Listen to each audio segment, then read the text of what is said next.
Assalamualaikum warahmatullahi wabarakatuh. Kami dari kelompok 11 akan menjelaskan tentang judul makalah kami, penerapan diferensial fungsi majemuk dalam ekonomi.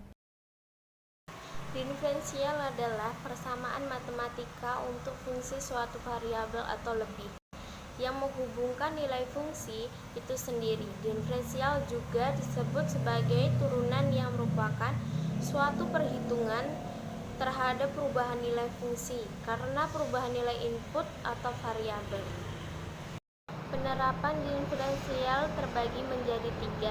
Yang pertama adalah laba. Laba merupakan selisih penerimaan total maupun biaya total.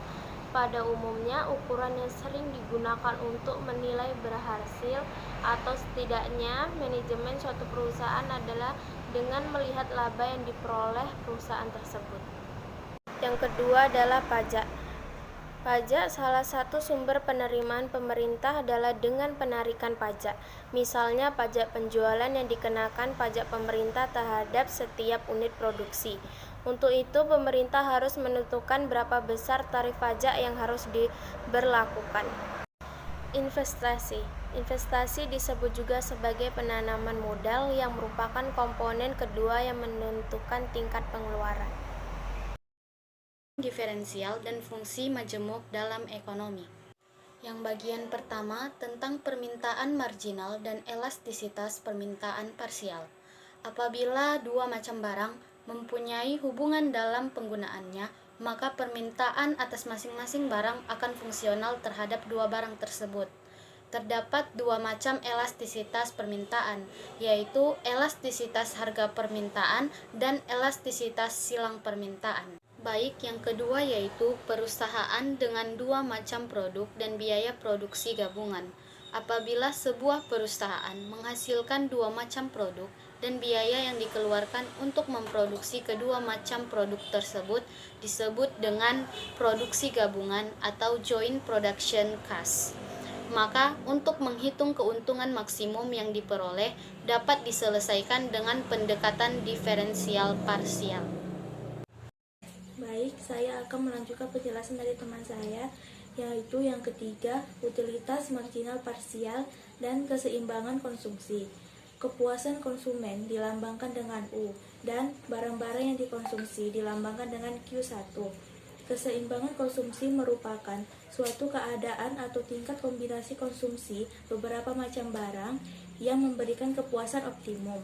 Dan yang keempat, produk marginal parsial dan keseimbangan produksi. Memproduksi suatu barang pada dasarnya memerlukan beberapa macam faktor produksi, seperti modal, tenaga kerja, bahan baku, mesin, dan sebagainya. Keseimbangan produksi yaitu suatu keadaan atau tingkat penggunaan kombinasi faktor-faktor produksi secara optimum, yakni tingkat pencapaian produksi dengan kombinasi biaya terendah. Di bagian diferensial fungsi majemuk.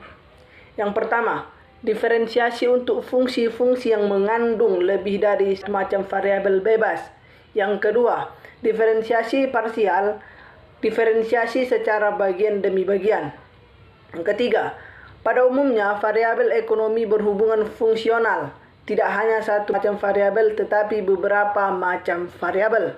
Jadi, kesimpulan dari makalah kami yaitu yang pertama, turunan fungsi permintaan marginal dapat dihitung elastis parsialnya. Yang kedua, apabila sebuah perusahaan menghasilkan dua macam output dan biaya yang dikeluarkannya untuk memproduksi kedua macam produk ini merupakan biaya produksi gabungan, maka perhitungan keuntungan maksimum yang diperoleh dapat diselesaikan dengan pendekatan diferensial parsial.